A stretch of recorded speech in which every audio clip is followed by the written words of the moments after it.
21 दिवसांची स्वामी चरित्र सारामृत पारायणाची सेवा मी टाकली होती. मला कमेंट आला होता की ताई पारायण कसे करावे ते सांगा. तर मी तुम्हाला आता सांगते की पारायण कसे करायचे आहे. 21 मार्च ते 10 एप्रिल या 21 दिवसामध्ये तुम्हाला 21 पारायण करायचे आहेत. ज्या दिवसापासून तुम्ही सुरुवात करणार असाल त्याच्या आदल्या दिवशी तुम्हाला केंद्रात जाऊन स्वामींसमोर नारळ खडीसाखर ठेवायचं आहे. त्यानंतर घरी आल्यानंतर पारायणाला सुरुवात करण्याच्या आधी हातामध्ये फूल, अक्षदा, पाणी घ्यायचं आहे आणि संकल्प करायचा आहे.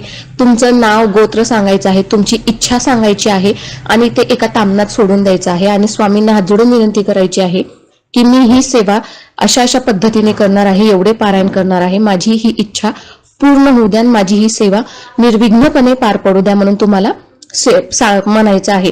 आणि व्हिडिओमध्ये दाखवल्याप्रमाणे या पोथीतले 1 ते 21 अध्याय तुम्हाला रोज असे एक पारायण रोज करायचं.